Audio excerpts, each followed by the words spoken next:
বন্ধুরা নমস্কার। এক হুমকিতেই ভয় পেয়ে গেছে বিজেপি। এক হুমকি, মাত্র একটা হুমকি দিয়েছিল গতকালকে ককরোচ জনতা পার্টির নেতারা। তারা বলেছিল 24 ঘন্টার মধ্যে যদি যে সমস্ত মামলা ওই আন্দোলনকারীদের, ছাত্র এবং যুবকদের বিরুদ্ধে করা হয়েছিল বিভিন্ন রাজ্যে, সেগুলো যদি প্রত্যাহার না করা হয় তাহলে তারা আবারও আন্দোলনে নামবে।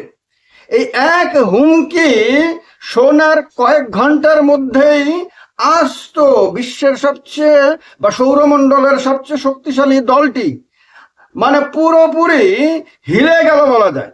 এমন ভাবেই তারা আন্দোলিত হলো, এতটাই তারা ভয় পেল, এতটাই চিন্তায় পড়ে গেল, এতটাই টেনশনে পড়ে গেল যে কয়েক ঘন্টার মধ্যেই বলতে শুরু করলো যে আসামে মামলা প্রত্যাহার করা শুরু হয়েছে, বিহারে মামলা প্রত্যাহার করা শুরু হয়েছে, দিল্লিতেও প্রক্রিয়া শুরু হয়েছে, রাজ্যে রাজ্যে প্রক্রিয়া শুরু হয়ে যাচ্ছে। মামলা যেগুলো নতুন করে করা হবে না, আর যে সমস্ত মামলা ইতিমধ্যে করা হয়েছিল সেগুলো প্রত্যাহার করে নেওয়া হবে।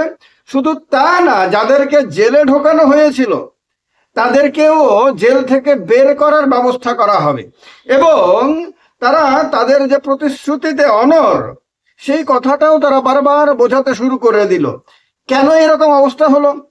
তারা তো প্রচন্ড শক্তিশালী দল ছিল, প্রচন্ড শক্তিশালী নেতারা, পৃথিবীর সবচেয়ে শক্তিশালী নেতারা এই দলের মধ্যে রয়েছেন।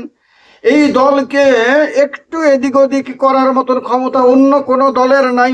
তাহলে একটা সংগঠন, যে সংগঠনটা কোনো স্বীকৃত রাজনৈতিক দল না, এমনকি রাজনৈতিক দল হিসেবে তারা রেজিস্ট্রেশনের জন্য অ্যাপ্লাই পর্যন্ত করেনি, এখনো পর্যন্ত এটা অরাজনৈতিক একটি সংগঠন হিসেবে পরিচিত এবং আনরেজিস্টার্ড অর্গানাইজেশন হিসেবে পরিচিত, ছাত্র যুবদের সংগঠন হিসেবে পরিচিত, সোশ্যাল মিডিয়া ভিত্তিক সংগঠন তৈরি হয়েছিল।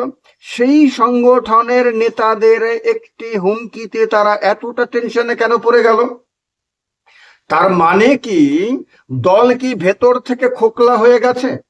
তার মানে কি তাদের নেতৃত্বাধীন সরকারগুলো আর এখন আগের মতন আত্মবিশ্বাসে ভরপুর না?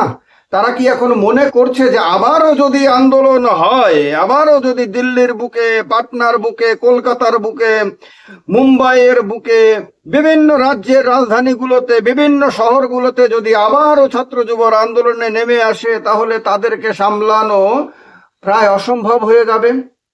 যারা কিছুদিন আগে, যে দলের প্রেসিডেন্ট কিছুদিন আগে একটি অনুষ্ঠানে গিয়ে বলেছিলেন যে আমাদের দলের কার্যকর্তারাই যথেষ্ট এদেরকে সামলানোর জন্য, সেই দলের আজকে এতটা কেন উদ্বেগ, উৎকণ্ঠা?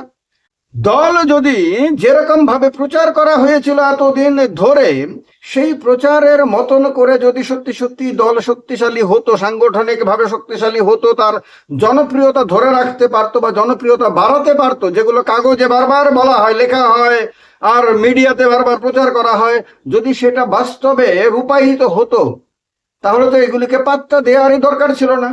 কিন্তু বাস্তবে কি কাগজের কথা, ভাষণের কথা আর বাস্তবের চিত্র এক? বাস্তবের চিত্র হলো দলের মধ্যে অসংখ্য উপদলীয় কোন্দল শুরু হয়ে গেছে। অনেক নেতা অন্য নেতাকে ওপর থেকে টেনে নামানোর জন্য নানান রকম ভাবে চেষ্টা করছে। দলের ভেতরের গোপন কথা এখন দলের এই বিভিন্ন নেতা কার্যকর্তারা বাইরে বের করে দিচ্ছে। উপদলীয় কোন্দলের কারণে দল 1 বছরেরও বেশি সময় ধরে দলের বিভিন্ন রাজ্যের এবং কেন্দ্রীয় কমিটির প্রেসিডেন্ট নির্বাচন আটকে রাখতে বাধ্য হয়েছে। দলের ভেতরে কোন্দলের কারণেই অনেকেই দল ছেড়ে দিয়েছে। অনেকে প্রাক্তন এমপি, প্রাক্তন এমএলএ, বিভিন্ন পদাধিকারী বিভিন্ন রাজ্যের বিধানসভা নির্বাচনের আগে দেখা গেছে দল ছেড়ে দিতে। তাহলে এগুলো হয়েছে দলের ভেতরে সমস্যা ছিল বলে। আর সমস্যা ছিল শুধু বললে হবে না, এটা আর অতীতকালের বিষয় না, সমস্যা আছে এবং যত দিন যাবে সমস্যা তত বাড়বে বলে বলা হচ্ছে।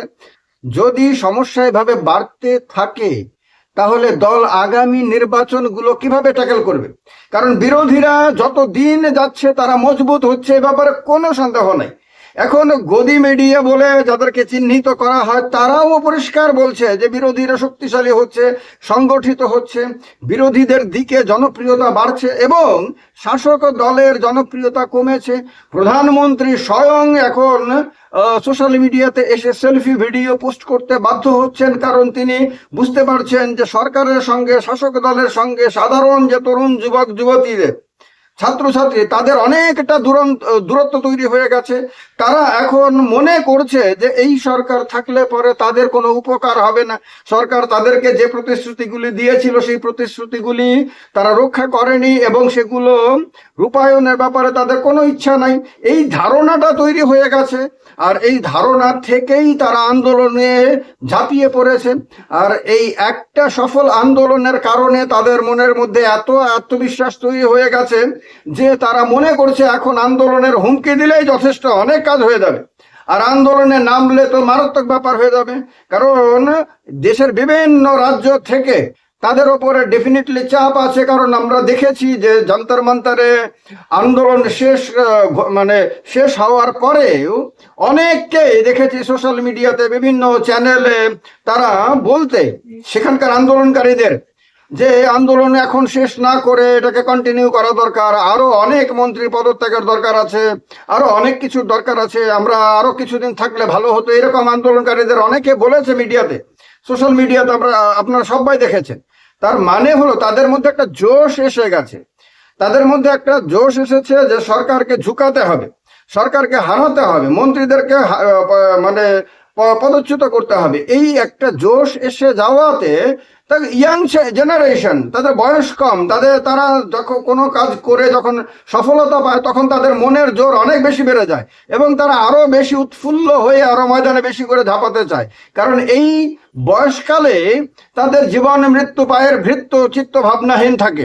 তো এই কারণে এরা বারবার চেয়েছে এবার যদি আবারও আন্দোলন হয়, হতে পারে আগের চেয়ে আরো অনেক বেশি লোক, আরো অনেক বেশি তরুণ তরুণী তাতে অংশগ্রহণ করবে।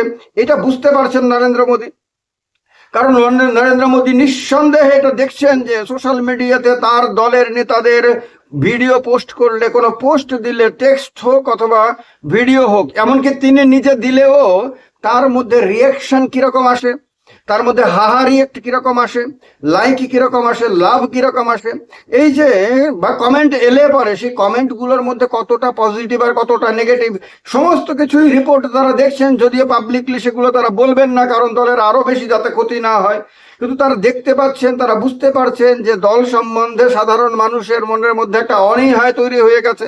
এইভাবে একের পর এক বিধানসভা নির্বাচন আসবে এখন, তারপরে লোকসভা নির্বাচন বেশি দূরে না। তার আগে যদি এই যে জনতার সঙ্গে দূরত্ব তৈরি হয়েছে সেটাকে মেরামত না করা যায়, সেটাকে যদি ঠিকঠাক না করা যায়, উল্টো আরো বেশি করে যদি আন্দোলন চলতে থাকে, নতুন নতুন আন্দোলন শুরু হয়ে যায়, তাহলে একটা সময় এমন আসবে যে দলে কাজ করার মতন লোকই পাওয়া যাবে না। তো এই টেনশনের কারণেই এখন আর এই ব্যাপারে কোনো ঝুঁকি নেওয়ার কোনো সাহস অন্ততপক্ষে কেন্দ্রের শাসক দল বা বিভিন্ন রাজ্যের বা অধিকাংশ রাজ্যের শাসক দল বা শাসক জোট দেখাতে পারছে না। তার কারণে গতকালকে ককরোচ জনতা পার্টির সৌরভ দাস, তারপর আশুতোষ রাঙ্কা, এরা যখন বলে দিল কপিল সিবালের সঙ্গে এরা প্রেস কনফারেন্স করতে গিয়ে যে 24 ঘন্টার সময় দিয়ে দিচ্ছি, 24 ঘন্টার মধ্যে তাদের প্রতিশ্রুতিগুলোকে পালন করতে হবে, না হলে আমরা আবার আন্দোলনের ব্যাপারে ভাববো। দেখা গেল তারপরেই দৌড়ঝাঁপ শুরু হয়ে গেছে, তারপরেই দেখা গেল বিভিন্ন জায়গা থেকে আপনার নোটিফিকেশন বের হয়ে যাচ্ছে এবং সেগুলো পাবলিকের সামনে আসতে শুরু করেছে। মানে তাড়াতাড়ি ঠান্ডা করতে হবে, এদেরকে শান্ত করতে হবে, কারণ এদের বয়স কম, এদেরকে শান্ত করতে না পারলে কখন দেখা যাবে হুজুগে আবার নেমে পড়লো, আবার যন্তর মন্তরে আন্দোলনের ডাক দিয়ে দিল বা আরো বড় কোনো আন্দোলনের ডাক দিয়ে দিল। এরপরে তাদেরকে বুঝিয়ে শান্ত করা অসম্ভব হয়ে যাবে। তো তার কারণে সৌরমণ্ডলের সবচেয়ে শক্তিশালী বড় রাজনৈতিক দলটি এখন যে আর আগের মতন শক্তিশালীও নাই, আগের মতন যে বড় নাই, বরং অনেকটা বেশি ভয়ের আবহের মধ্যে রয়েছে। এটা সাম্প্রতিক কালের এই ঘটনাবলীর দিকে ভালো করে চোখ রাখলে পরে পরিষ্কার বুঝতে পারা যাচ্ছে। এই অবস্থা থেকে 2029-এর আগে তারা কি বেরোতে পারবে? না বিরোধী দলগুলো পরিকল্পিতভাবে একের পর এক আন্দোলনের মধ্য দিয়ে তাদের এই টেনশনকে আরো বাড়িয়ে দেবে, এতটাই বাড়িয়ে দেবে যে তার থেকে বেরিয়ে আসা করা একরকম অসম্ভব হয়ে যাবে। খুব গম্ভীর বিষয়, খুব গভীর বিষয়, এবং আমাদের দেশের রাজনীতির জন্য আগামী দিনে এই এই যে ককরোচ জনতা পার্টির উত্থান এবং তাদের যে সফল আন্দোলন, তার বিরাট বড় প্রভাব ময়দানে দেখা যাবে, নির্বাচনেই ফলাফলে দেখা যাওয়ার সম্ভাবনা প্রবল রয়েছে। বন্ধুরা, আমার একটা হিন্দি চ্যানেল আছে পলিটিক্যাল ইন্ডিয়া নামে। ওই চ্যানেলেও আমি নিয়মিতভাবে লাইভ করি, বিভিন্ন রাজনৈতিক বিষয় নিয়ে আলোচনা করি। আপনারা এই চ্যানেলের লিংক পেয়ে যাবেন ডেসক্রিপশনে, তাতে ক্লিক করে চ্যানেলটাকে সাবস্ক্রাইব করে রাখবেন, সঙ্গে থাকবেন। আর দেখা হবে সেই চ্যানেলেও এই চ্যানেলেও। ভালো থাকবেন সবাই। জয় হিন্দ, বন্দে মাতরম।